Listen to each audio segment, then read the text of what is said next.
Hereby call this meeting to order. This is the May 8th, 2018 Superintendent's Workshop.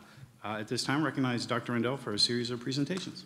Thank you, Mr. Chair. Thank you, everybody, for coming this afternoon. We have a lot of information to share. Just a reminder to everybody that that's what these workshops are for, is a chance for staff to share information with the board.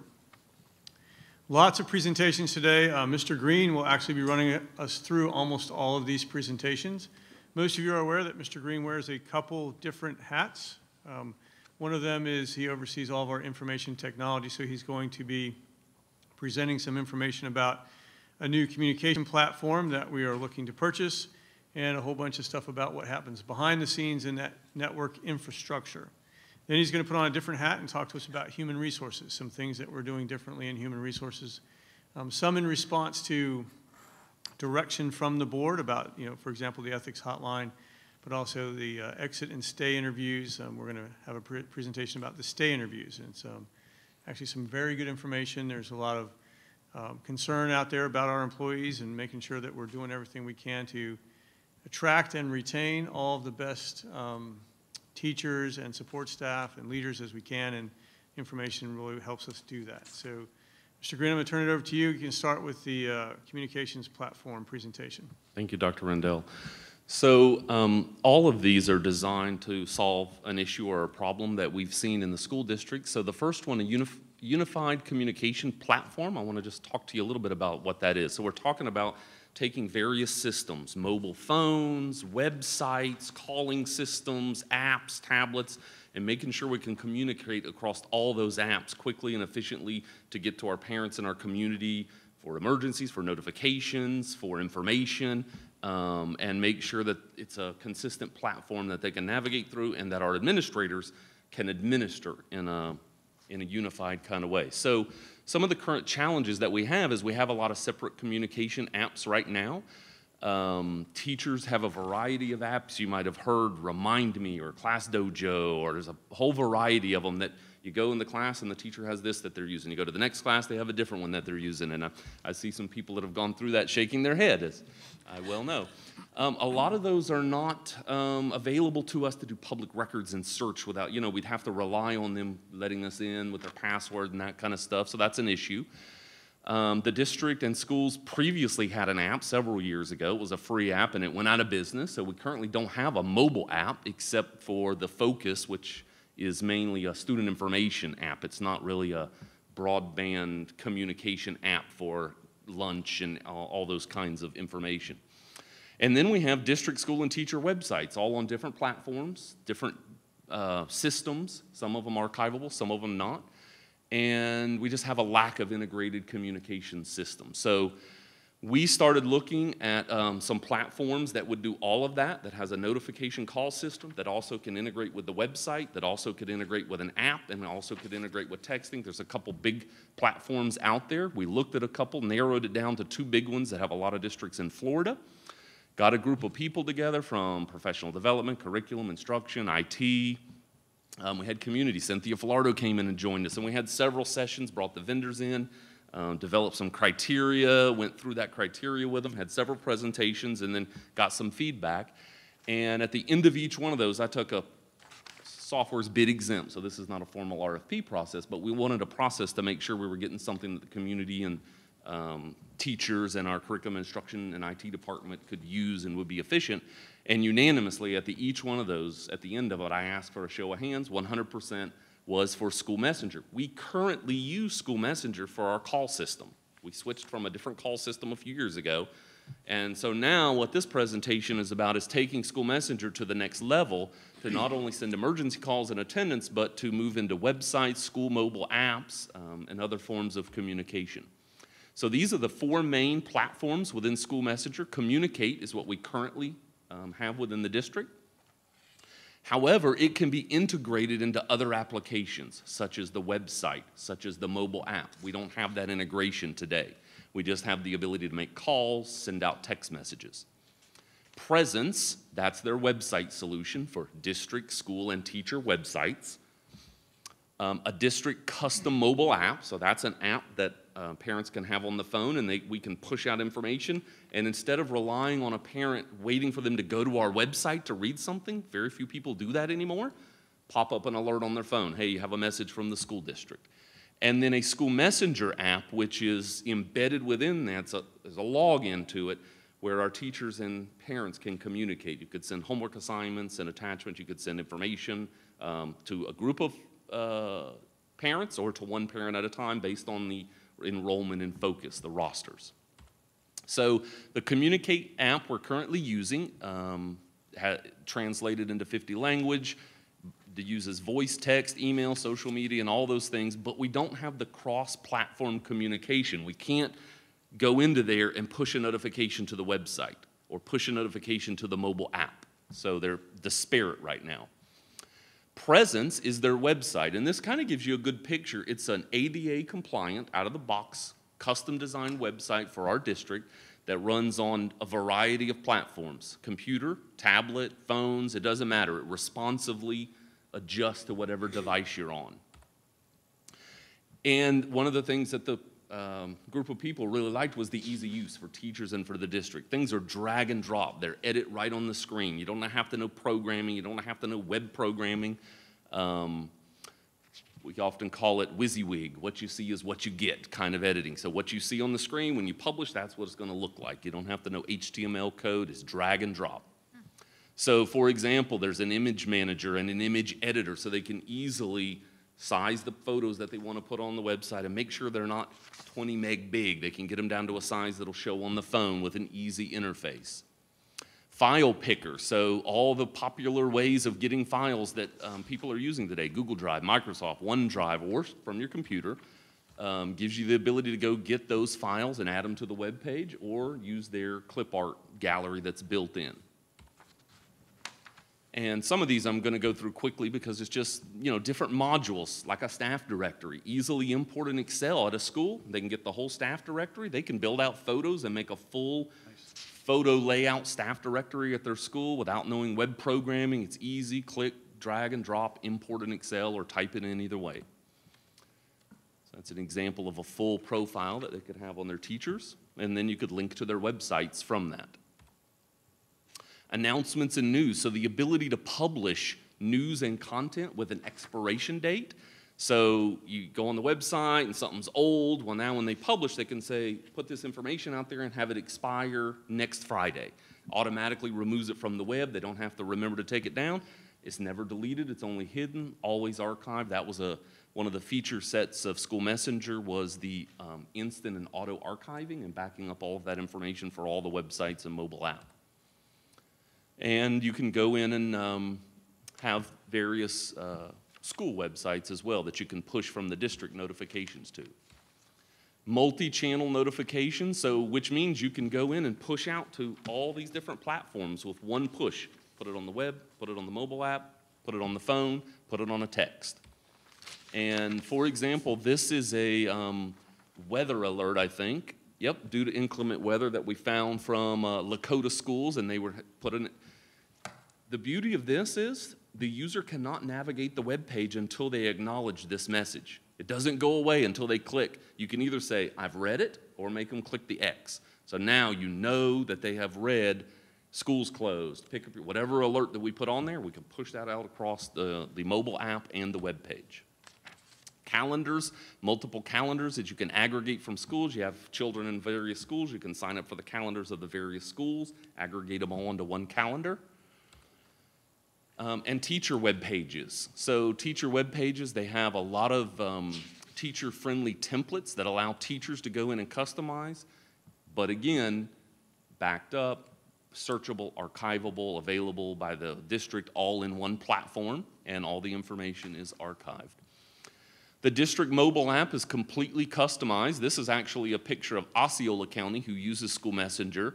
It's their website showing their custom mobile app. They've got it out there as an alert saying, hey, sign up for our custom mobile app. So you can see the branding follows the website to the app. It looks the same. It's got the same look and feel, so you've got that branding. You know you're on Osceola County's website or on their mobile app when you're there. And then these are just examples of various pages from different mobile apps in different school districts that you can have maps and menus and links to food service. You can link to other websites, or you can link to actual content right within the mobile app. Then you have a school messenger app. So this is what's called deep linked. So once you've downloaded the community app with no login, you can go in as a parent, click another link, and log into a behind the scenes app, and now you can communicate. All the messages coming from your child's teachers, all in a feed, almost like a Twitter or a Facebook feed. You can read those, you can reply to them depending on how the teacher sends them out. And it's all integrated through the One District app. Parents can view private messages or they can send it out to the group, and again, those are all archived and under one platform. Just some additional features, there's lots of analytics, so the good thing about this is we can tell where things are getting hit and where they're not getting hit. Maybe we need to move content more forward because it's not getting seen, or maybe we know it's getting seen, leave it there. And so the analytics are throughout the app and the website, and it's automatically compliant. Something we've been working on for 2 years now. We continue to do it every day, is making sure our website is ADA compliant, make sure it has text tags on the images, out of the box ADA compliant website and app. And one of the features that the group really, really liked, some of the other products, you call support, you have set a district admin. So one thing I forgot to do, which I'll do now, is just introduce the Director of Technology for the school district, Brian Bender, and our systems engineer, Greg McDonald, systems administrator over the Information Services Department, and they'll be integral in launching this with, along with instructional technology and curriculum and instruction. But one of the things that was really, really good about School Messenger is not only could the district call, the other apps you had to assign a person, you're allowed to call for support. School Messenger, 24/7 support, teachers can call. They're working on their webpage, they can call without going through the district. They support 24/7 support for our teachers, and that was a really one of the features that a lot of the people on the team valued. And of course, we wouldn't do justice without looking at the cost. So currently, we're paying a little over $20,000 a year for the Communicate platform. That's the call system. And what we're looking to do is expand in year one. There's a little bit bigger cost, and that bigger cost is the lift of coming in and designing a custom web page with us, the look and feel, and designing a custom app with us. So that'll take some time. That'll take a committee of people and designing with them, kind of like we did with the strategic plan, if you remember. We looked at different themes, and we really worked through until we came up with the design on how we would do that. So the first year cost includes the $20,000 of our current call system. That's embedded. So there's an additional $48,000, $47,000-ish that would be the implementation, the training, the design, the launch. Our goal is to start with the app and the home page. And it'll take a while to get all the pages at all the schools linked, but if we can get the brand of the home page and the mobile app over the next 60 to 90 days, we would be able to launch the mobile app right away and then start converting all of the other. So you'd have the home page, maybe it would link to our current websites for a while, and then as we convert each one of those, the user just, when they click a link, they'll be on the new website. So we'll go through a transition there.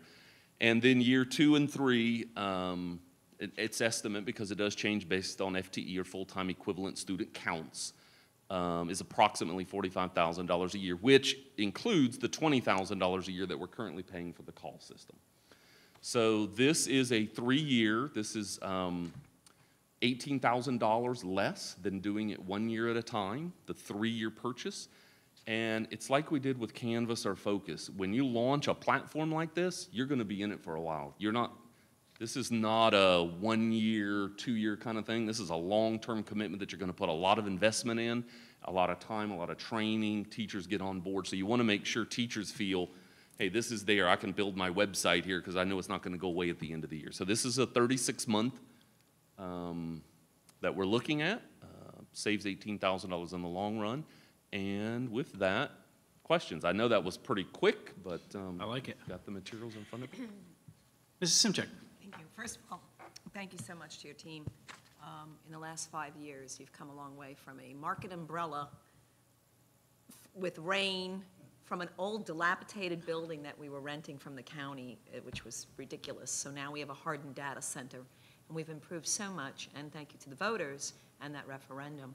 But what I wanted to ask, obviously, because as you said, this is a platform we use, we're just expanding maybe modules.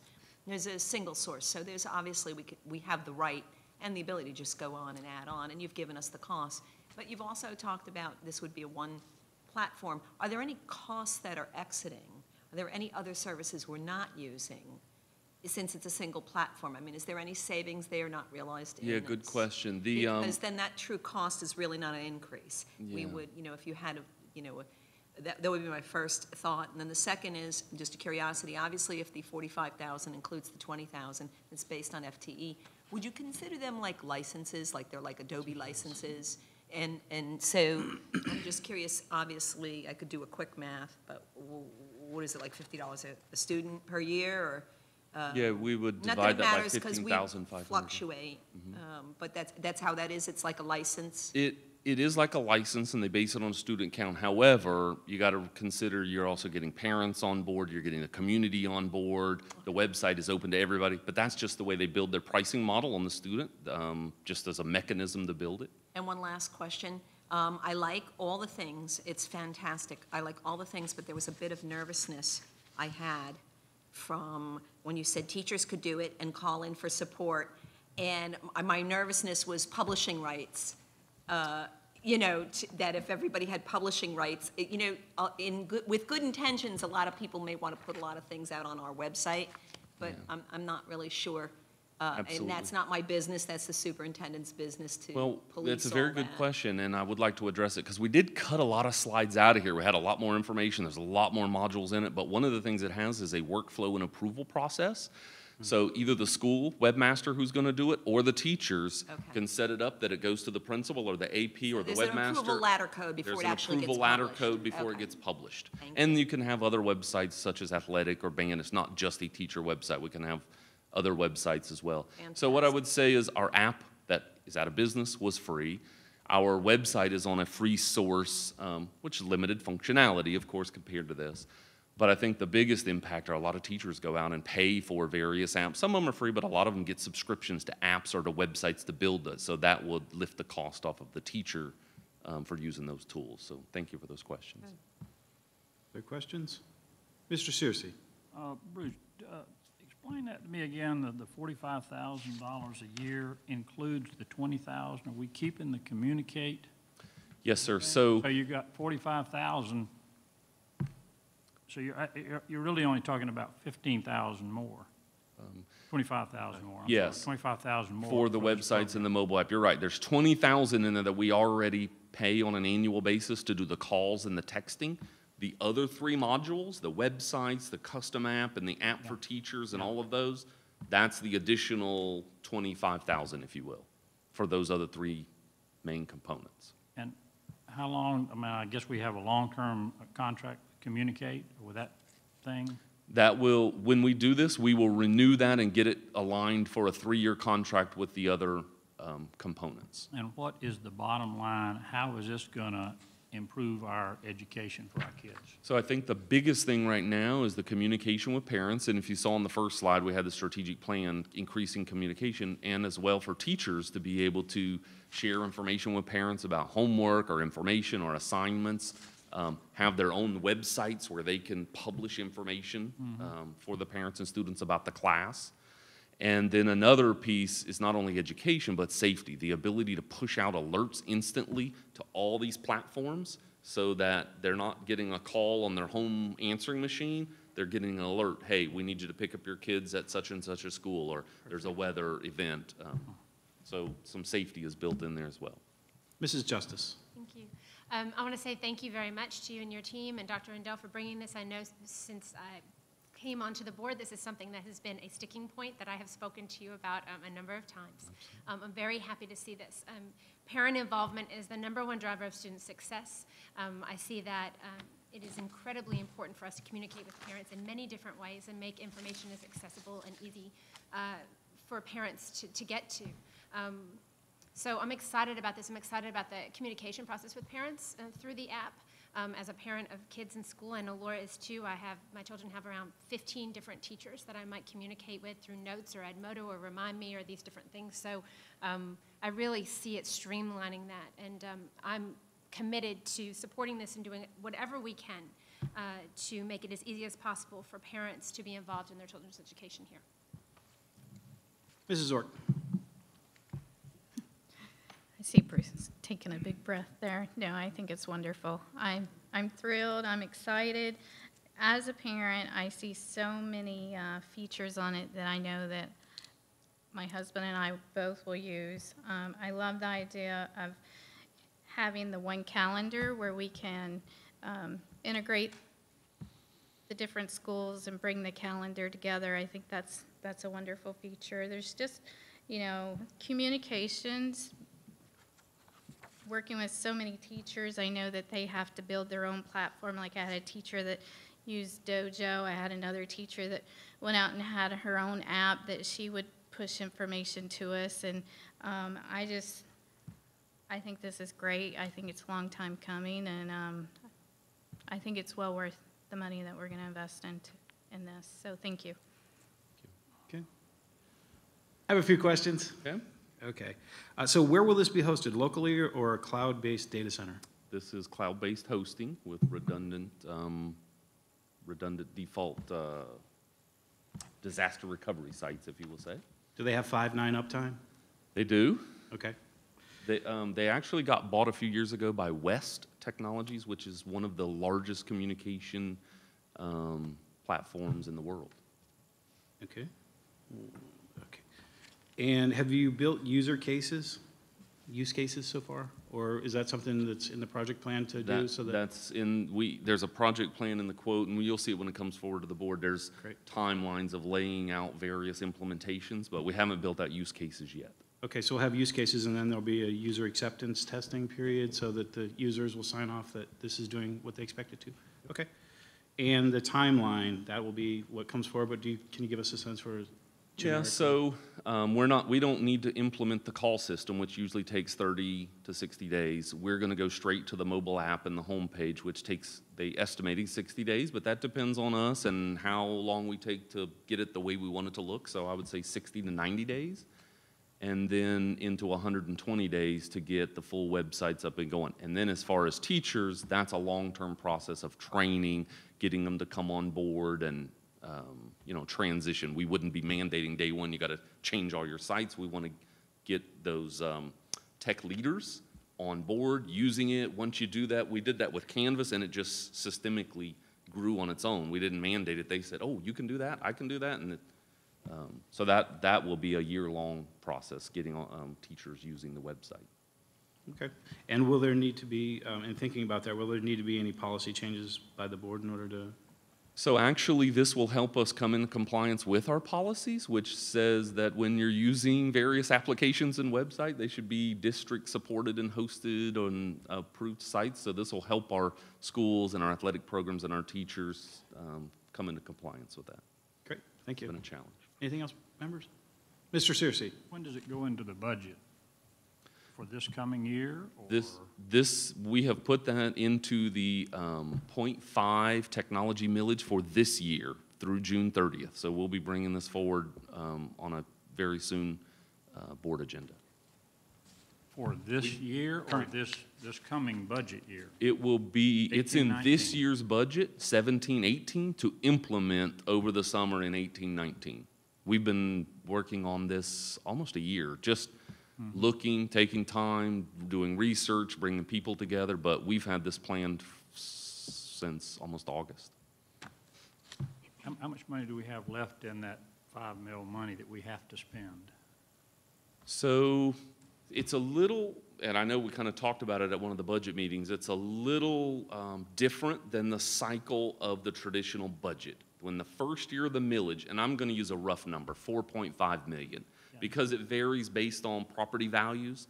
So that first year of the 0.6, remember 5 years ago now, that funding didn't come in until like December. We didn't want to start purchasing stuff so that we could avoid taking a tan. So you take that 4.5 million, you go December to December, so that's crossing budget cycle lines. Now you're spending, let's say you spend 2.5 million of that by the summer, and maybe even 500,000 of that is on purchase orders that we haven't signed off on yet. They're there, but they haven't come in and said, oh, that system is working.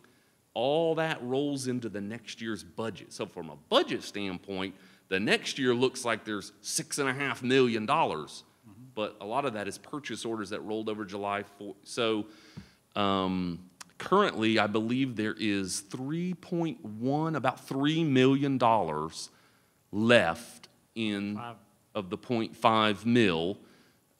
We were going to talk about some other projects here. We have some speaker repairs at Sebastian River High School. We have a litany of things. We have needs assessments that schools have submitted. We have the projection systems at Vera Beach High School that are now hitting 12 years old that need to be upgraded. Do we have a deadline? that we have Those to funds are spend that? no, those funds are operational and they roll over. And we actually like, I know from a budget standpoint, it's kind of hard to view that, but we like to roll it over so that we can start up the beginning of next year with funds. We don't want to try to spend it all, August starts up and need to retrofit a classroom with something or fix, those funds are available. So at the end of this 0.6, if we were to do no more millage, there would be funds roll over into the 5th year, if that makes sense. So we'll spend approximately 48,000 in the current fiscal, and then next year it'll start up with 45, right? Okay. And we'll probably spend 68,000 of millage because it'll be one bundle, and that'll actually offset $20,000 of general operating funds for that 1 year because it'll be a 3-year one contract at a millage. And that'll leave enough capital until we get our money in December, January, February, somewhere in there? Yep. Okay. Okay? So the next section is a little more difficult to talk about because it's the back end stuff that makes all this stuff work. So imagine all of those things we just talked about being attacked 24/7 in real time from various countries through worms and Trojan horses and malware and data bytes. And I'll show you some of the actual data from our system. So I'm going to escape out of here. And I'm going to open up. Don't start singing PC Matic, please. PC. I will not start singing, trust me. So we're going to quickly just talk about some new and increasing security threats, the importance of network security, all that data that we just talked about that teachers are storing, all the data we store for HR, payroll, finance, student information, all that information is with us. It's in some system or it's hosted, and even if it's hosted by somewhere else, we have a connection over the web through a URL that could be vulnerable if we're not protecting ourselves. We'll talk about some existing infrastructure and some proposed solutions. So the number of cyber attacks, now this is a year-old data already, doubled in 2017 with ransomware, and you've seen the PC Matic, you've seen a lot of the commercials coming out. But they dubbed 2017 the worst year ever in data breaches and cyber incidences around the world. And you're going to be familiar with some of these. But this is a year-old data, and this just kind of shows you that every day there's 7 million records somewhere that are being compromised through data breaches. And from 2017, that number of just the publicly disclosed, just the ones they can get information about, because a lot of private industries won't reveal that information when they're hacked, surpassed 2.5 billion, up 88% in 1 year. So you can imagine we're here in 2018. This is not a linear kind of growth. It's exponential. I'm going to say some names. You're probably going to recognize them. Equifax. We're talking Social Security numbers, all kinds of information. Yahoo. You heard about 1 billion accounts were hacked with Yahoo. And the U.S. Department of Education came out and said, you know what, this is not just Fortune 500 companies, this is school districts.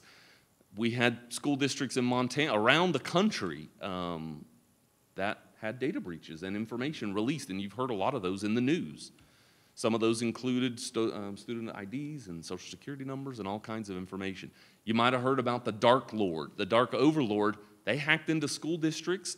They took the data and they tweeted out like they were students and said, hey, don't go to school because there's a bomb threat or and they closed down schools across the country, some of them for weeks at a time, by the use of the data that they were able to get hacked out of the system. I will tell you, the scariest day I've had in the 21 years I've worked for the school district is when I took over the technology department. I got a call at Christmas. it was a weekend, that there were hackers on our gradebook server. I had just taken over the technology department. Had to call the superintendent at the time, let her know, had to call a cybersecurity company who worked for 6 months. Fortunately, we had no data released. It was an attack out of Russia. Now, that was the farthest FBI could go back. They tracked it all over the world, ended up in an Adidas shop in Russia. Whether it really happened there or not, could have, we don't even know. But they set on our server. Over 6 months, they changed our virus definition. 3 o'clock in the morning, they put an old virus definition. Then they could put new viruses on the server. We are the largest employer in Indian River County. We have over 120 servers. We are a valuable asset to hackers. You might not think it, but we have a lot of resources that they can use to then send their ransomware out to other. So this case, they weren't trying to get our data. They were trying to use our servers to promote the hack that they were launching. So these threats are real. We've experienced them. Luckily, we didn't have any data, and we got a cybersecurity company to come in and verify that we had no data released. But they're using Bitcoin and currency and ransomware to hold districts hostage, to say, pay us money or we're going to release your student information. And they're warning of hospitals and schools as well. So where does that lead us? Oh, do you have a? I did. But it has to do with insurance. Would that cover that? Oftentimes, districts take out insurance for that purpose. No, businesses do. I do. Do we have a coverage, and what would be the cap? Like, is it $1 million, or do we know? I can't speak to the specific amount of the insurance, but I do know that the district has this coverage.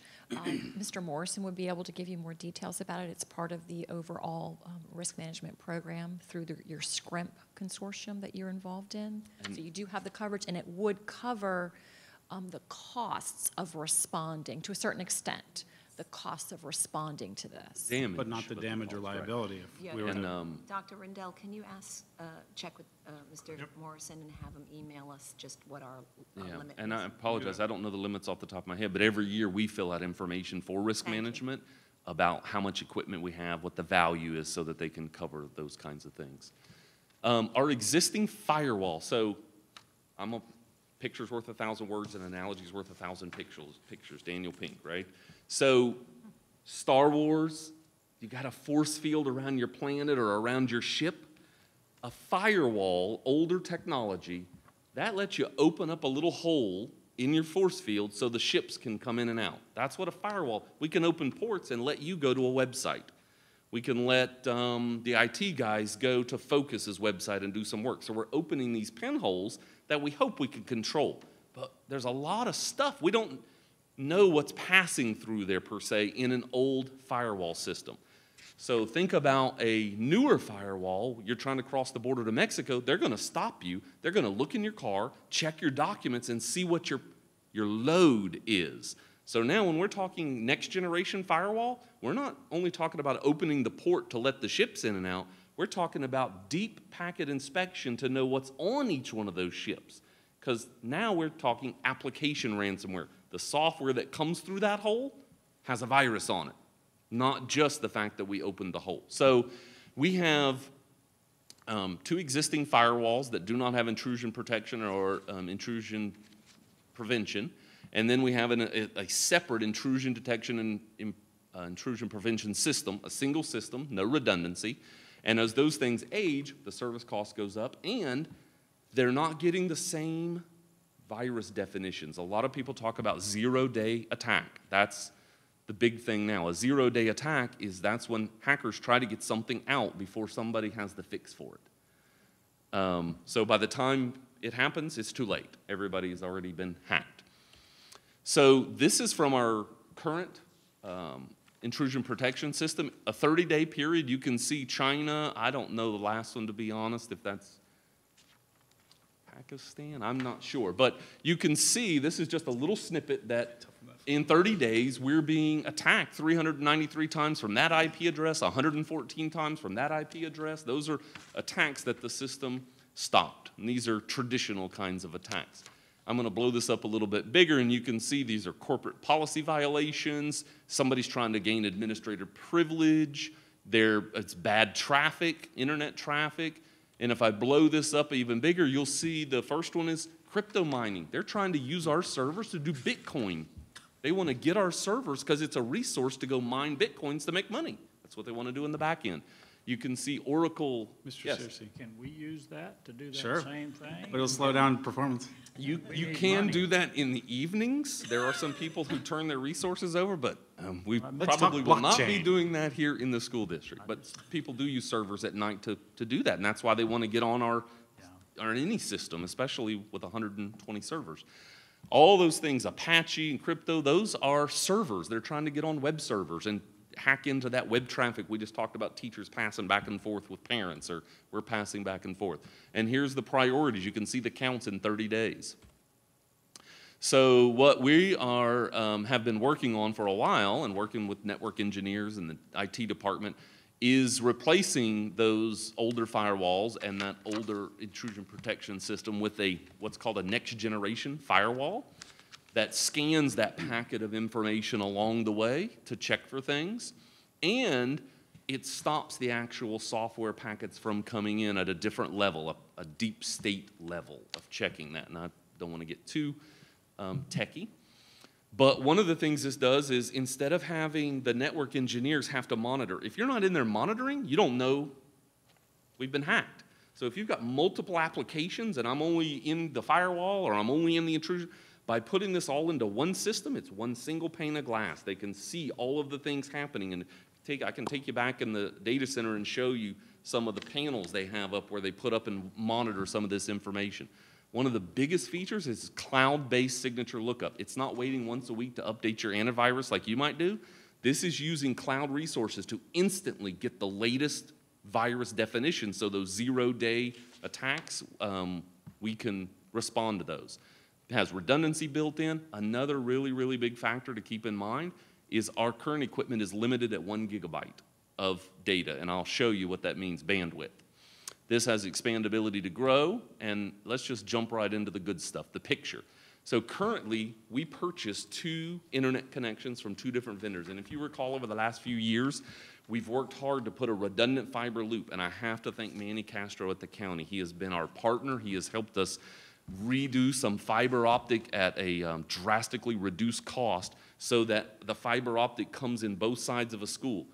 And some of you just a few years ago might remember schools being down all the time. I was having to email and say, school's down. Haven't sent an email about schools down. Now, we have all the reports where schools have been down all the time this year. Backhoes are still cutting the line, but the second loop has it up. And Mr. Bender has all that data to show all the times it went down, but we didn't go down because of the redundant loop. But we had an instance where our internet went down. Testing, Windstream went down, and that's what led us to get a second internet provider as a back. So we have 2 1-gig internet, but it's coming through equipment that's limited at 1 gig. So although we have 2, one of them is sitting there just waiting to work when the other one fails. We could be leveraging that because in the middle of the day, our email's now on web. You click on your email, you get a slow signal. 10 to 2, students are all on. We're only using 1 gig, even though we're buying that second gig and could be using it. And it's a limitation of those 2 firewalls, and that's a picture. That's not the actual equipment. It looks like a brick wall. That's our firewall. And then out on the end is that piece of equipment that is the older malware piece of equipment.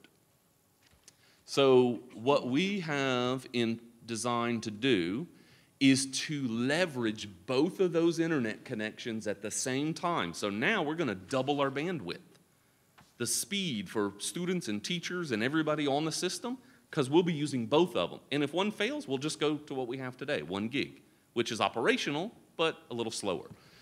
And then at the same time, you'll see that piece of equipment on the end is not there. We have those next generation firewalls that are expandable that can go up to 8 gigs. So even if we increase our bandwidth, we're not going to be in this position having to upgrade the equipment. So here's just a quick comparison. We're going to be eliminating the 2 firewalls and the separate malware sticking out on the end. We're going to be replacing them with 2 next generation firewalls up to 8 gig. Everything in blue is current equipment we already own that we're just going to move around in the network in a different configuration, and we won't have that piece of equipment on the end. So this is just a cost comparison, kind of showing you back when we initially bought this equipment, it was $243,000 with a $36,000 a year. That's hardware for those 3 pieces of equipment. That's the software, that's the support, that's your licenses, that's your updates to your antivirus.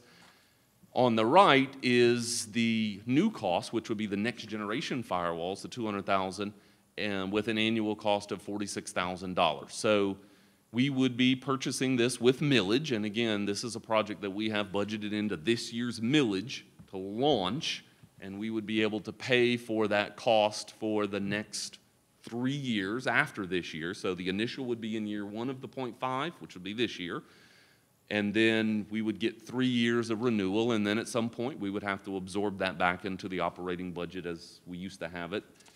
Actually, we used to pay more than $46,000 just for Symantec antivirus alone, just for the virus, not even for all the firewall protection and the malware, just for an antivirus program. That's built into these systems. So I know that was a lot of techie information very quickly, but these are some of the things we have to do in the back end to make sure all the other systems are running and protected, and we do the best we can to ensure that we preserve our staff and student data. Mrs. Zork? So I'm assuming it's going to take a while we'd have to shut down the system, you'd have to move all that equipment around, and then what's the timeline are you looking at? So to we're test it? Yep, we're looking at doing this over the summer. I'll let Mr. Bender speak to the specific timeline. Thank you. This one. Hello. It's on. Yep. Yes, this is anticipated to be a summertime project based on board approval and all that. Obviously, this has to go to board approval. And some of the equipment that was up there with the blue circles, we already have that in place. We bought it a few months ago, and that is running in redundant mode right now. So that's going to transition over to the new one, which gives us more of that gigabit throughput we were talking about. So as part of the quote, with it being estimated, that $200,000 estimate is, one of the things is we're still going back and forth with the vendor on number of support hours for the implementation. So we are going to have our guys doing the majority of the work, but we do have support through the vendor itself for this. So we're going to have plenty of resources to get it done. It's a summertime project trying to lessen the impact to students, obviously. And the outage windows will be well put in advance, and they're going to be minimized the best we can it'll be after hours, over weekends, things like that. Sure. One last question. You know, anytime you go into a project this big, there's always going to be those hiccups. My question is, the vendor or vendors that we're looking at switching to, how much research have we looked at? What are some historic problems that they typically have whenever you're switching over to them? So these are Cisco. Actually, we have Cisco firewalls, older one, and we have a SourceFire box, different vendor. They're well-known. Cisco purchased SourceFire a few years ago, about 4 years ago, and so they have built this technology of the intrusion detection and prevention into their next generation firewall. So it is Cisco equipment and technology. We've worked with them for years and have very, very reliable results with their equipment. Okay. Oh, Mr. Searcy? Bruce, on these items that we're getting rid of, the firewalls, they're not fast enough or good enough or whatever for us, and also the malware, is there any way we can sell that to other districts that are maybe not need to be as up to speed as we are? So we're looking at two options. We're working with purchasing to see, and the reseller to see if they will do like a trade-in value. Yeah. So we're still negotiating that. And then we're also looking at what we could get it like on the GovDeal website. But the equipment, we will sell it for whatever value we can get out of it. But We don't have those estimates Not yet. by the pound like we do No, some no, stuff. no. These will be Gotta usable. be decent stuff, we're using it now, Yeah, right? for much smaller organizations and smaller businesses that don't need the bandwidth. Yeah. Okay, thanks. Mrs. Simchek? Yes. The year on the existing, first of all, I support this 100%. Anytime just one breach alone, it pays for itself. But it's very hard in technology to create a lifespan and say, this is your initial cost, it's a 5-year lifespan, we're going to have 3 years of the 46 because technology changes so much, threats increase. Obviously, we could have an initial cost, and 2 years from now, we might, have to. But I just wanted to gauge, what was the initial cost? What year was that? On That the was old a little existing? over 5 years ago. Okay. About most of the equipment's 5 years.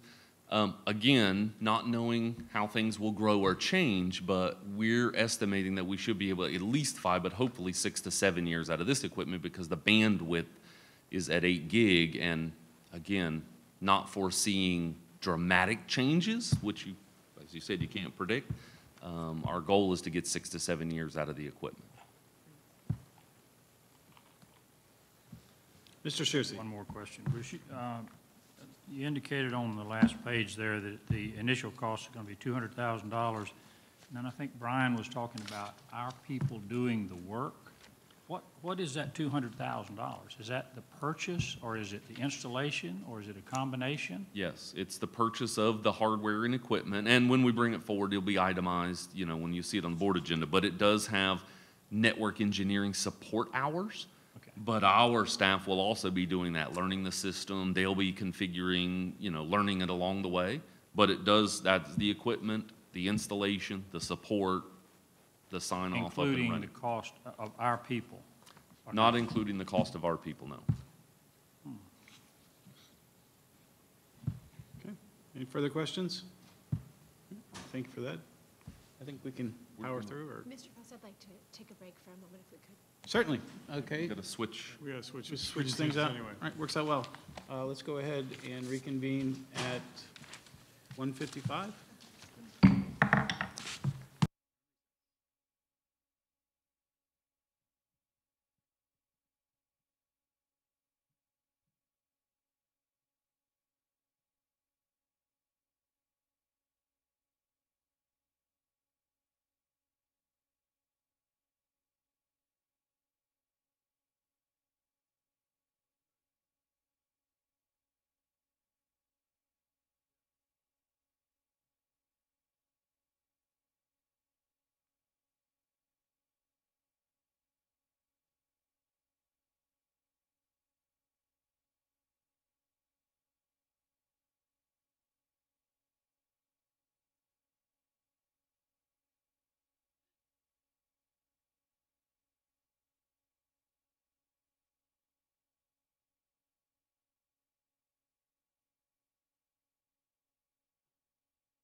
Okay, we are reconvened. Dr. Rendell, you're recognized for more presentations. Thank you, Mr. Chair. Mr. Green is now going to switch hats to his Human Resources Department, and we're going to talk about the Ethics Reporting Hotline, or Fraud Hotline. We've talked about this a couple different times, and we're about ready to launch this. And then we're going to have a short presentation on stay interviews.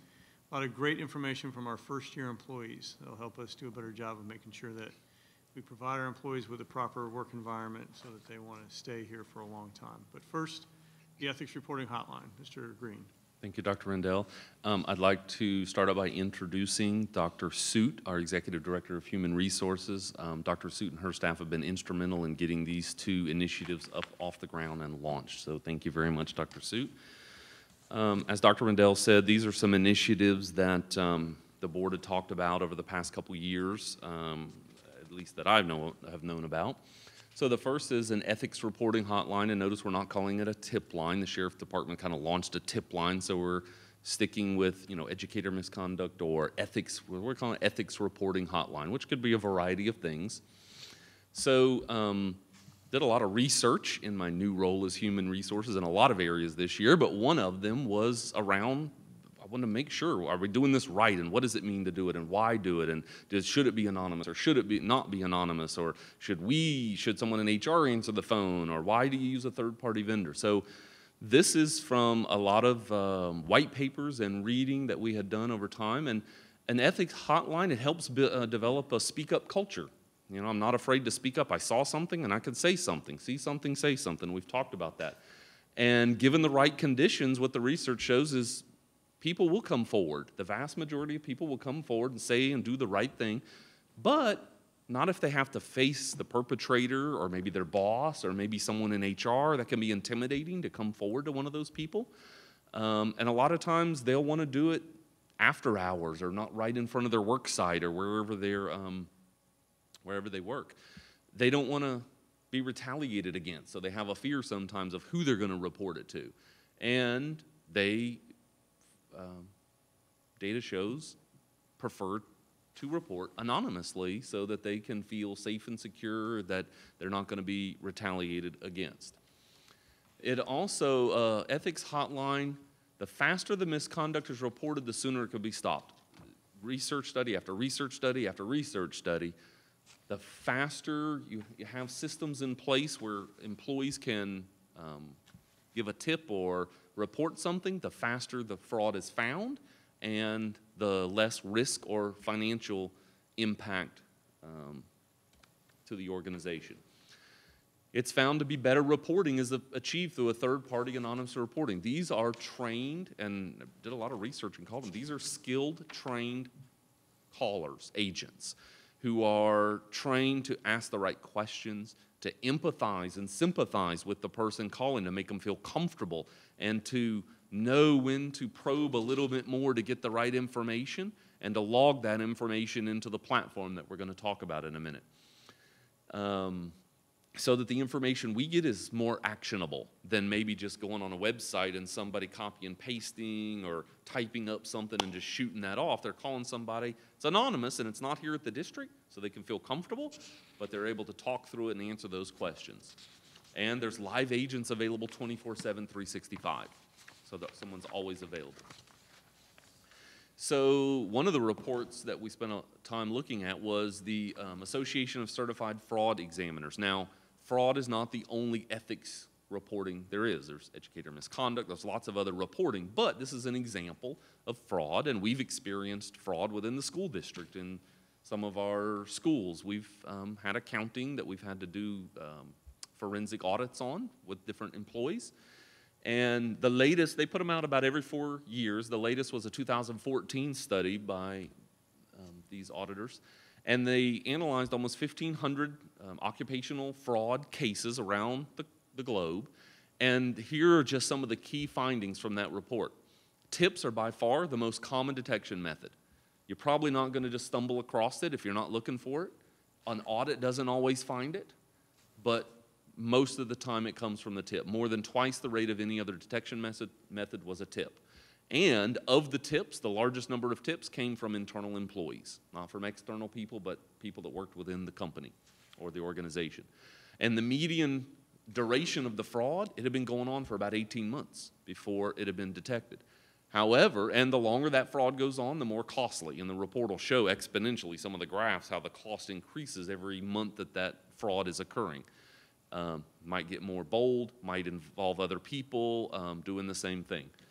But one thing they did find is the presence of a reporting hotline had a substantial impact on the initial fraud detection, on the speed in which it was detected, which then reduced the cost and liability. And again, we're only talking about fraud, but there could be other reporting methods such as misconduct or abuse or threatening harassing behavior. They experienced frauds that were 41% less costly, and they detected them 50% faster than organizations that didn't have a fraud hotline. So one of the things that we actually have our hotline set up. We've not rolled out the number yet because we're still working with them to set up marketing material. This is just a mock-up of a possible poster. Just, you know, hey, it's really simple to report. And there's the phone number. We would have the phone number on our website. So we're going to be implementing Ethics Point by Navex Global. Navex Global is a global company that has a lot of different policies, ethics, fraud reporting. So reporting is one of their components. It's a dedicated hotline for the school district with a dedicated phone number for our employees or anyone. Trained call agents available 24/7 with anonymous reporting. And if you look at those features, you'll see they tie back to what the research said was best practices in how you want to get report fraud. And it comes with an incident management platform. So those agents are entering stuff into that platform. That then goes to HR through a web portal. HR can then manage those incidents, update it. The caseworker gets it. The anonymous caller gets a report key if they want to call back in and remain anonymous, but check on the status to say, oh, this has been resolved now, or it's been investigated, or it's still in process. So they do provide them some information if they choose to call back in with that report key.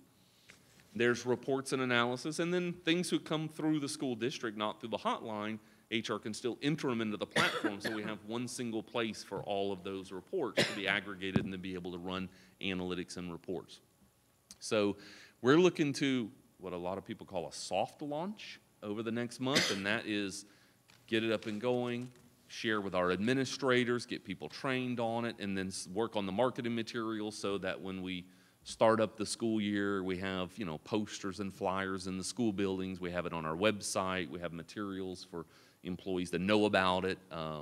We've tested the system and, you know how to manage the case within the platform. So this was mainly informational, just to share with the board that this is a process we've been working on for the past several months, and we've got it up and going, and we'll be launching it and share it with employees over the next few months. Mrs. Justice. I would just like to say thank you to Dr. Rendell for bringing this forward, and really Sean, because I remember that this is something that you had brought up as something that you wanted you thought was important. So thank you for that. I do have a question about in reporting, if there is an allegation made.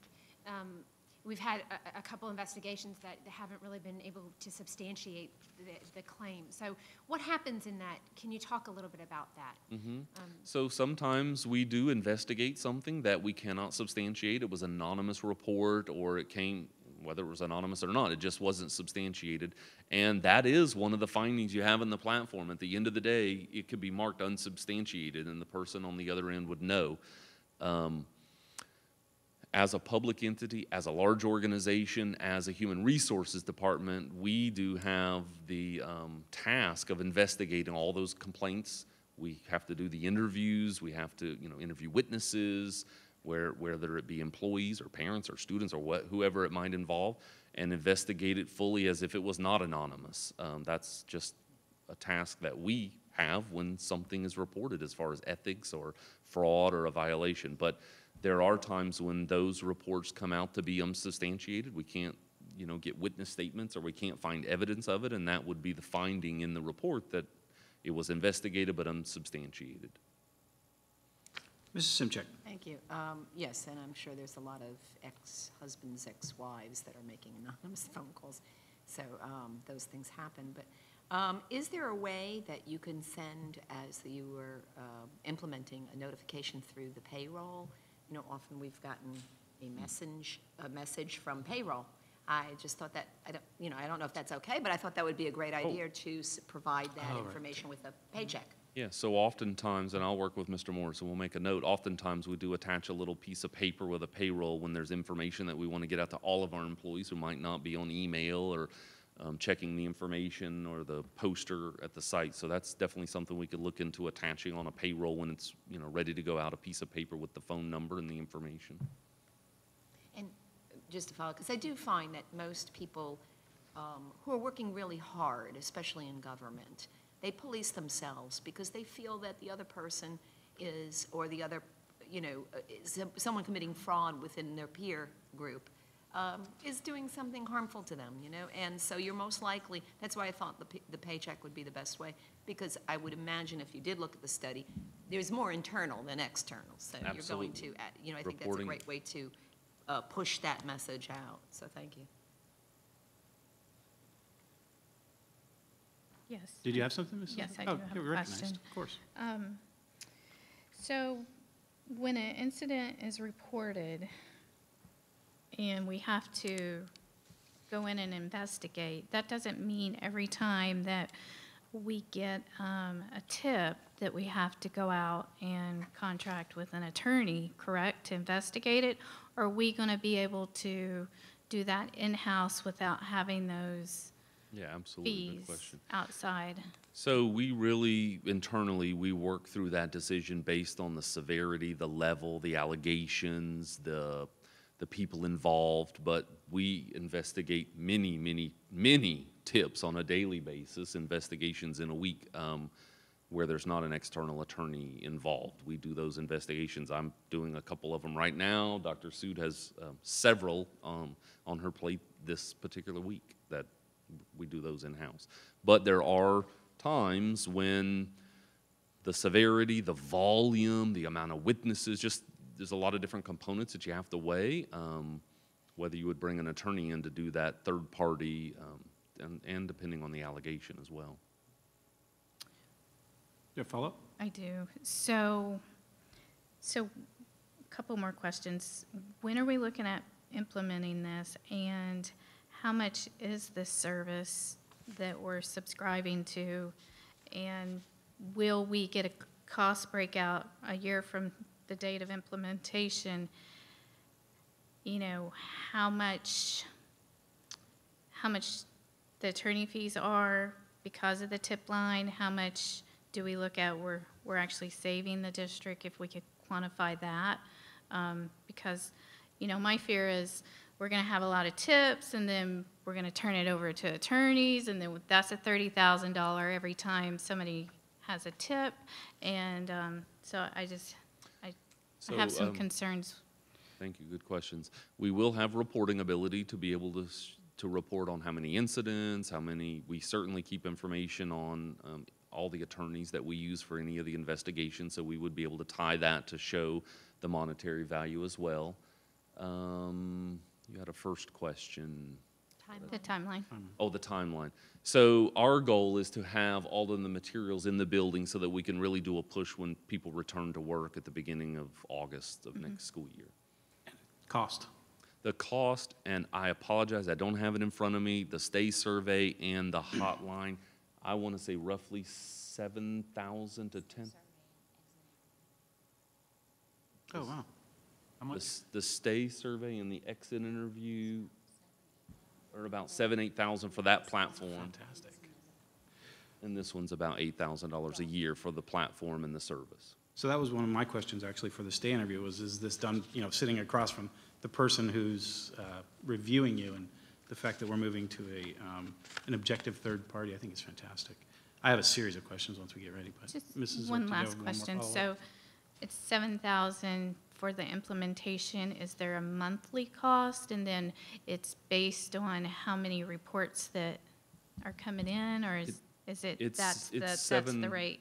And I'm an estimate, I don't have it off the top of my head, but let's call it $7,500 to split That's a yearly cost for the service. Now, the exit and stay interviews, and we're going to, later in the strategic plan monitoring framework, we're going to be reporting on exit interviews as well. The stay interview is kind of new, so that's why we're sharing some data today. The same vendor and platform do the exit and the retention surveys. And then this call center is a separate, that's Navex Global. And I want to say they're $8,000 to $10,000 each a year. That's the yearly cost of the service. I don't know of any limits on the number of, I don't think there was any limits on number of reports or anything like that. It's a web-based application. Mr. Searcy? How long of a contract do you have on this, Bruce? So right now, these are annual, if I'm, yes, both the, You can get out of it anytime. yeah, it doesn't these work. are exit and stay and the hotline are both annual contracts. And since this is a sort of a current topic, is there any way we could team up maybe with the county to have them be a part of this tip line? I mean, they have some really good reasons right now to be a part of something like this, but, I mean, if you are into tires. But I'm wondering if there's any way that we could have several of us be involved on this same service with this contract. Yeah, well, let us do some research on it. I mean, we would want to certainly keep our HR data separate. We wouldn't want, I mean, it's confidential information that we're dealing with and usually highly sensitive. So we'd have to do some research on it. Right now, the annual cost in the platform is set up just specifically for Indian River, just specifically for our school district with a hotline, but But obviously, these people don't just work just for Indian River County. They work for people all over the world, probably. Right. And they understand confidentiality, and their computers are probably smart enough to say, well, this is a school district, this is Indian River County, this is a hospital district. I would just imagine. yeah, they so. certainly set up for, I just don't know if we can have one installation that has that division per contract. So I'd have to do a little research on that. Mrs. I'm sorry. Mrs. Simchek? And I can see the validity in what Mr. Susi said, but in the same respect, just like you don't mesh medical, in a way, I wouldn't really want to interchange that. And then we wouldn't get a contract if the other, but that's all explorable. What I wanted to say, though, is Mrs. Zork mentioned some attorneys, but I don't really see a lot of this as, although they could go to attorneys, I see it more, let's say we have some fraud as more of a criminal, like somebody anonymously says there's, I'm not picking on aftercare or anything, but there's a shortage in aftercare. I'm using it as an example. And the funds are short, or I think somebody's taking some money, and then there's a camera, and then there's deposits and whatever, then you would call in law enforcement, which is free. And I'm not saying that we would be sad to have the fraud, but a lot, I see this as all those internal mechanisms of internal policies that might be broken and small crimes where so-and-so is, copying her Girl Scouts, manual on the, something that, Resource the theft. small thing where you're not going to call the police in, but you're going to have a reprimand versus, so I don't really see a lot of attorneys being called in, but, if there's a crime, we'll pick up the phone, and it might be based on something that, it's not like you can monitor every camera every minute. But if you're called to an attention, so I think that it's going to be a very good, I'm very happy. I remember them in the beginning, I remember years ago when you brought this up, I think we had gotten a quota, the average was the 5 to 8, because I saw you get shocked with the 8, but I remember we were like, it was 5 a few years ago, so we were like, go ahead, 60, but- you know? No, I think that it's a good value, and there are a couple of reasons. And again, I have been working on this for a few years now, and I won't pretend that it was my great idea. It actually comes from the 2012 OPAGA study of fiscal best practices for school districts, which included our audit committee, which this board stood up. And part of the work is also to have an anonymous reporting mechanism so that things can go towards the audit committee or the appropriate resources within HR. In looking at a few of the different vendors, Escambia County published all their information as to how they adopted this and they implemented it. And in looking at it, one of the things that I thought was interesting that was key to point out is what we're not looking at here is the deterrent factor and how much we're going to save by never seeing an incident because someone knows that if they behave, in the Marine Corps, I had a top secret clearance, and whenever we handle materials, there was something called two-person integrity, meaning there are always two people in the room with that crypto key. So the idea is that you're behaving in the sunshine so that you have this tip line that's always out there. So especially now in this Me Too moment that's out there, I'm assuming that this would include things like sexual harassment. Absolutely. Okay, that we will be addressing, and folks, if they know that there's an anonymous way to go forward with that, then they will perhaps modify their behavior. So as far as the costs go, I think $7,500. The superintendent didn't have to bring this before us. He could have just put it under the HR budget, but I think it's good to get this out there because a big piece of the reason that it succeeded in Escambia is that they had a big push. They put it on all their white fleet. Call this number if you see someone swerving or being crazy. So those are things like that we could see if you see this parked at Earl's Hideaway. That's something that should probably be reported. So I think those are all things, and I think this is wonderful policy, and I look forward to seeing. Well, I guess it's going to be implemented, but I'm glad to hear that we're going to promote it because really that's the big key is getting the message out there. And I understand the idea of containing legal costs. So certainly that's important, but I think having a means for citizens, taxpayers, and employees to be able to report concerns without fear of reprisal or retaliation, because we saw that in the media for some reason. It's always an anonymous source that fears reporting, and candidly, I'd rather see it the week before publication so that we're actually acting on these concerns, that the district is taking action, because I really appreciate, Mr. Green, the sharing of how it actually saves money by finding the issues earlier, and that's something that this district should be focused on is stopping things before they're a problem, and two, as soon as we know they're a problem, so that the costs are contained therein. Anything else or questions? No? All right. Move on to the stay surveys. This is something that we launched this year. That's and, awesome. It's actually really, really good information, so I'll let Mr. Green and Dr. Suk share it with you. Thank you, Dr. Rendell, Board. So this is something we did go back and forth with whether or not to sit down with your supervisor and ask how you're doing, and we got a lot of feedback of, what am I going to really share with my supervisor? If my supervisor says, hey, are you going to be staying? Are you happy? Is there anything I can? Well, that conversation usually goes well in the situation where it's going well, and that conversation probably doesn't get shared if it's not going well. So we actually reached out later in our research to the same vendor that's doing our exit survey, so it's in one platform. We can run reports. I've been becoming an expert on the reporting system and ran some data and would like to share that with you. So stay surveys, sometimes called retention surveys, the whole purpose is to get to our employees before we're doing an exit interview, right? The exit interview, a lot of people call the autopsy. It's too late, they left, but we want to gather some details so we can improve. But the purpose of a stay interview is to help us improve while the employees are still here so that we can create an environment that they want to stay and work with us long term.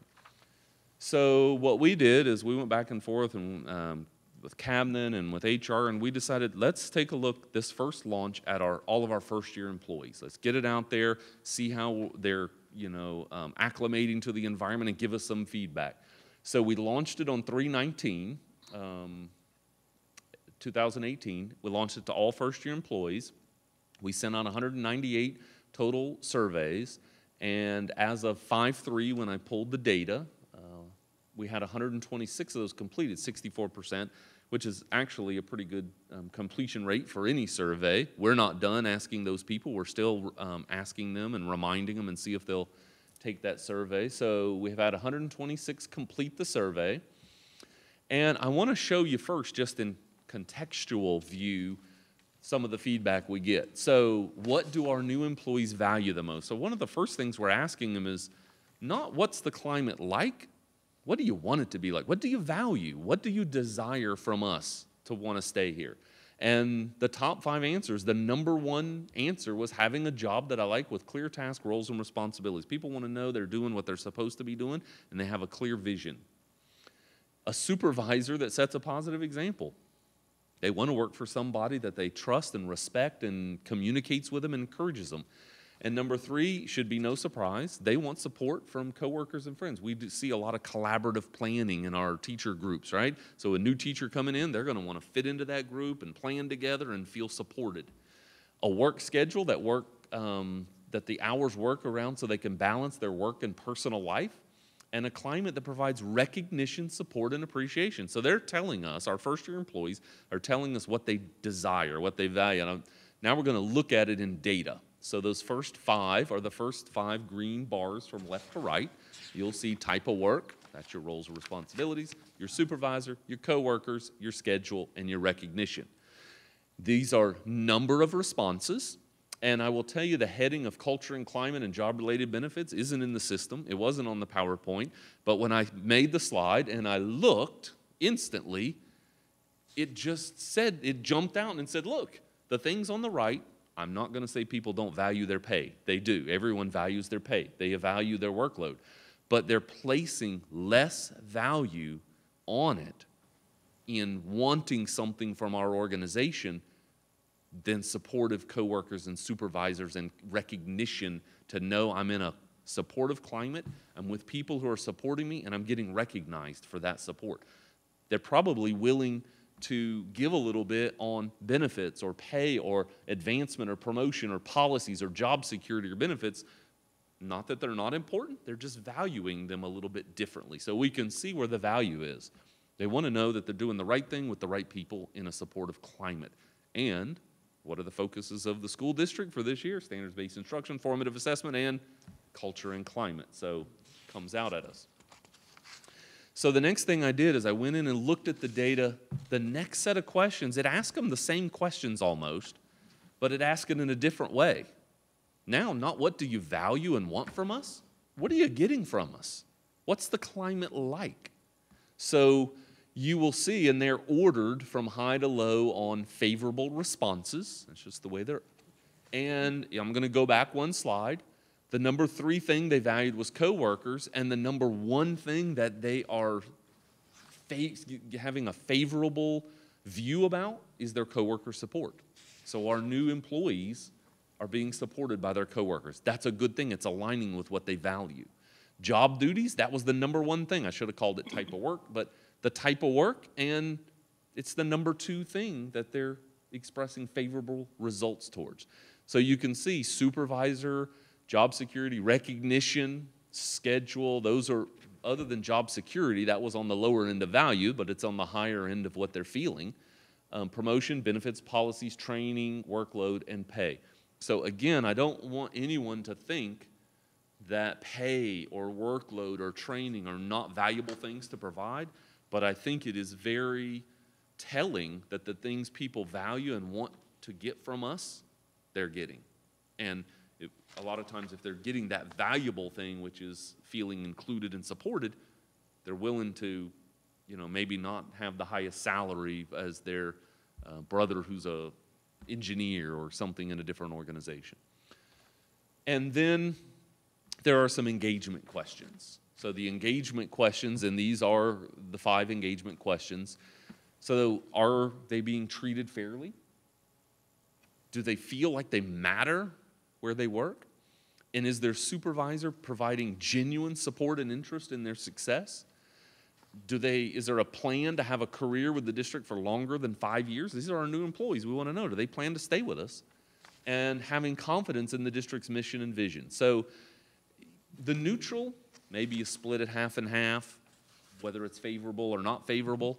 But to a very high degree, 70% or higher, our new employees are giving us favorable results on the engagement factors with certainly mattering where they work and their principal supervisor that's supporting them, which we saw back are things that they value. And then the final question is, would you recommend the district to others? And 89% of the respondents answered yes.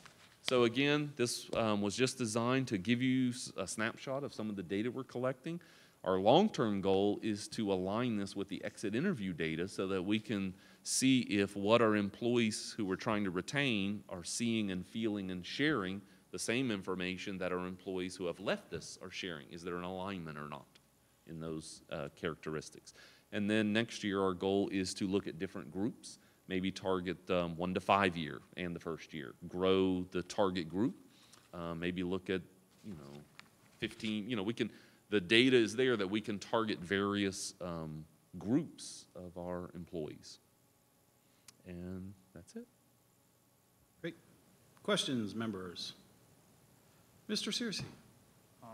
Bruce, was there any breakdown on, I noticed over the job-related benefits was way over to the right. Were there any union members that were a part of this survey?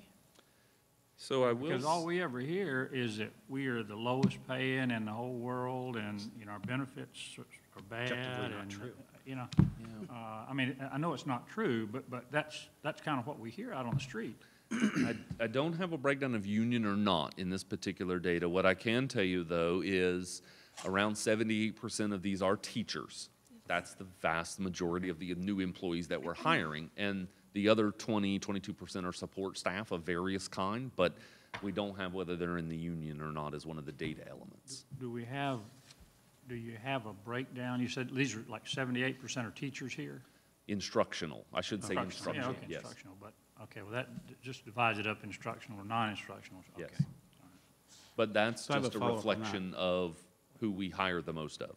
I have a follow-up on that. So the number was 126. What percentage of new employees, was it 100% respond? Or No, what we percent sent it, at response the rate? time when we sent it, there were 198 Still new awful. employees, That's and we still got excellent. 64% Okay. Serious- response rate of those. Thank you. That's great. Those are good results. And we're not Okay. done asking. A bunch of nerd questions. Any other questions? Mrs. Justice, or Yeah. comments? Yes, sir. I think that it's important to note, I've heard from a lot of teachers that curriculum and instruction with the support they've given to the new teachers has been great this year. I think also implementing different positive behavior supports like CHAMPS has also been helpful to teachers to be able to work in the classroom. We've had some workshops about that. I think that the first year, this is a first year, is important because there have been some changes, and I think there will continue to be changes. And with employees that have been here longer that are kind of used to doing things, or teachers used to doing things the way they've always done them, some things are changing. So I would imagine with a different group of teachers or employees that these might be, the response might be different, I'm guessing. But this is encouraging, and I'm thankful that we're setting people up for success in the district.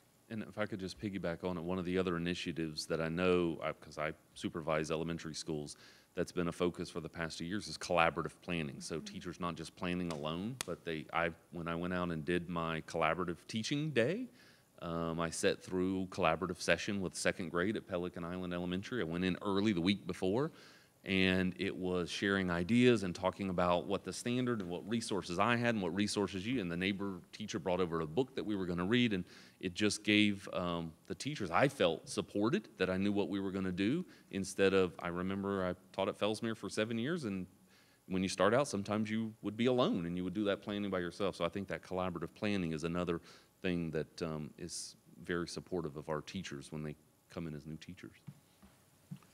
Mrs. Zork and then Mrs. Suchek. Thank you. I would just like to make a point here.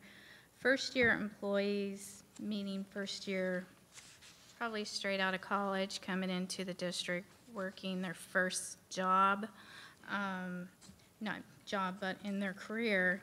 So when you look at a first-year teacher or someone who's in instruction, this is actually the first time that they're really making a paycheck. And a lot of times what I have noticed over the last few months preparing 189 tax returns, I've noticed that there are first-time or new teachers who are still on their parents' insurance. their parents are still paying for their telephone. So I would be very curious to see 5-year to 10-year to really get a good grasp of, you know, the whole picture here, because I think this is younger generation, younger people here that don't have the same perspective as people with families and things like that. Right, but it also somewhat works against the narrative of we can't recruit and retain good teachers, and that's the big issue. Is obviously there are some things we're doing right, whether it's the co-planning or things like that, and that also with Indian River County having the highest average teacher salary in the 5-district area, that's certainly something, and boosting up that entry-level pay has been something that's happened over the last few years that doesn't happen in many other districts. So I would also like to see it. I have a question, and I'm fairly certain I know the answer. These were all conducted by staff, current staff, right? So it wasn't anonymous? These were online surveys. It wasn't conducted by an individual staff, so it was anonymous surveys. They could choose to give their name if they wanted to, and there's a box where they can say, I want somebody to reach out to me. And we had 4 individuals, just for your information, say that. One of them was one of our new administrators, and he was very happy, and we called, and he said, hey, you know what, this is great.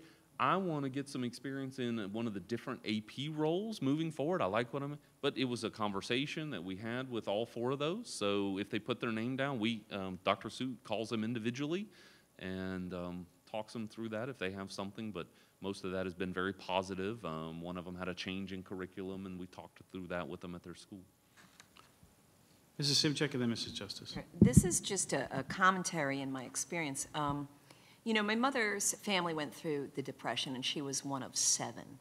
And each one was a civil servant. It was a postman, a fire. Some was double dippers, postman, a fireman, then a postman. And my mother's philosophy was go into government. You'll never be rich, but you'll be safe. And that was part of the government, is because of the benefits, and that you will always have to fill a pothole, or you'll always need an officer.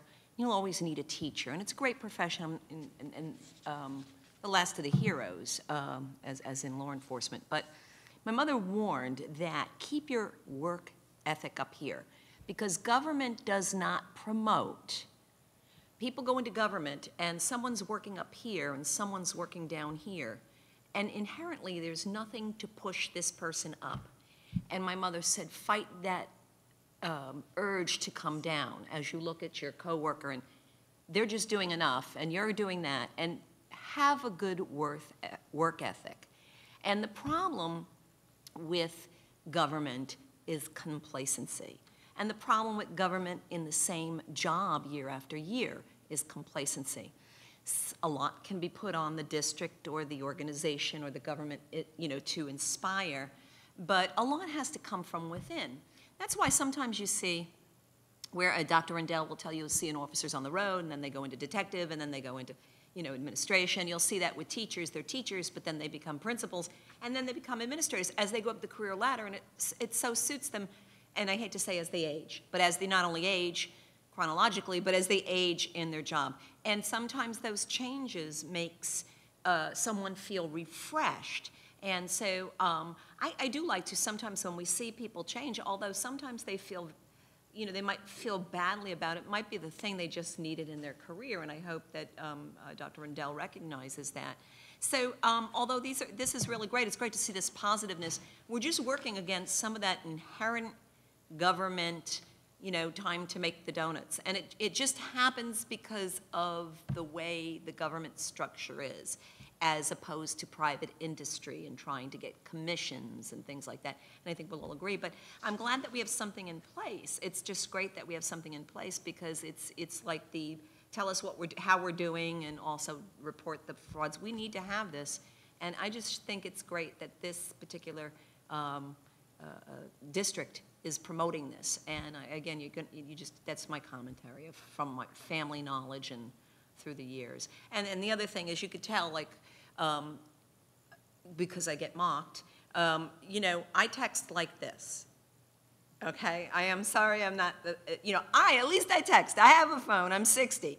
But I did not evolve my thumbs, and I have had somebody, look at how you text. Okay, so at least I text, I'm trying to come up to the times, but, we also fight that. We probably have some people who are great teachers, Mrs. So-and-so of kindergarten, who may not have evolved as fast. So as this information's coming in, so we have all these different Gen X, I don't even know what they call the gens, I don't even know what the new gens are called Gen Z. anymore. Y2, whatever gens, and, baby boomers. So, we're fighting a lot of things, and we must keep that in mind. And that's also, as we do professional development for administrators, I really hope we're professionally developing them for the generation. They have specific courses for those, for the peckers like me. So I think that we're doing a great job having this, and with some stuff we just can't fight. Just say I'm 40-something-ish, and I text like this, but my 19-year-olds text like this. I can't even hold it with one hand, Yeah. but they text like this. They have stronger pinkies. Twice as fast. It's true. Es verdad. You had something, Mrs. Justice? Yeah. Mr. Searcy? When was this survey conducted, Bruce? I mean, at what point of the first year 18. teachers? It was started March of this year, on March So 9th. they've been on board? Well, and I mean, there might have been someone who came on in December. I mean, it's depending, but for the ones that came on at the beginning, we waited a little bit, so they had been here. It launched, and it's gone from March till today. And actually, last week, when I found out we were gonna, we wanted to share this, every day I went in, I had to update all the graphs because the numbers kept changing. So I finally had to pick a day and stop. But it's been going from March through 5/3 was. Well, I think Ms. Zork's point is a good one, and there's no way to find out what these 198 people would say after the second year. But, if they're all on mom and dad's pocketbook this year and they're off next year, it just makes a lot of sense that they might change their opinions. I don't know that, and it I have may be a something. pain, excuse me, Yes, sir.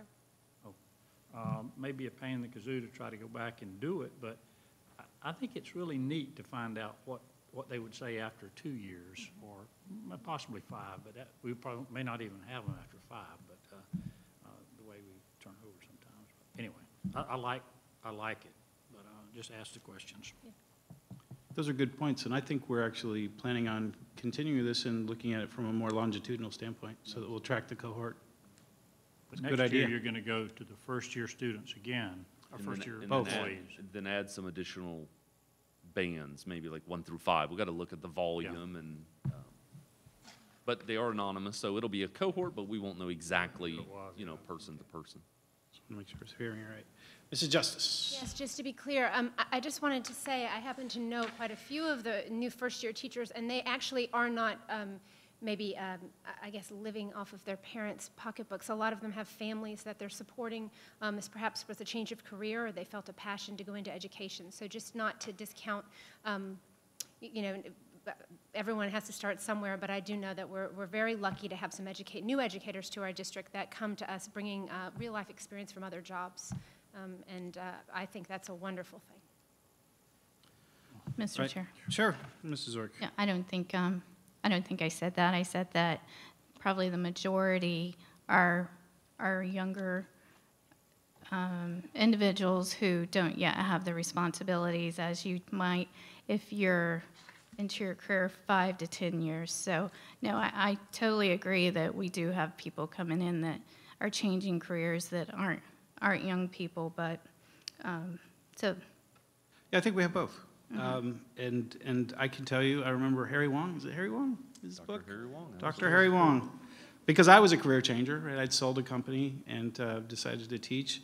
And one of the things that this actually bears out was interesting is that I remember from that workshop that he wasn't there, but his data or his philosophy was presented was you have to make sense, things have to make sense and they have to make meaning. And when you have meaningful work, and this actually surprised me, the result that the meaningful work, I guess it shouldn't, but meaningful work, but because in the private sector, with which I'm a little more comfortable and experienced, the idea is that you leave bad leaders, you fire bad leaders, and so with the leader being the second most important thing to these people, I thought it would be first, but the type of work and the meaningful, having meaningful existence in the work you're doing is obviously important, but to Mrs. Simchek's point, benefits and job security beat payout. So that's something we also have to think about as we go forward, and hopefully we'll be able to keep those cost of benefits down. It seems that way, as long as you're doing your job. Anything else? Any other questions? Mrs. Simchek? Okay. You can text it to me. Don't, All right. don't do that. I have one. You can, well, Mr. Foss? it's a public record, sure. I just have one more request. Is there any way that we could print front and back on these, if possible? We've got like a page for questions, just says, if we could just do front and back, just to, the environmentalist in me. Absolutely. All right, any other questions? No? Dr. Rendell, anything else? No, that's the last of our presentations for today. We do have some other business to conduct, but we'll have to close this meeting first, I believe. Okay, no further business before us. We are adjourned.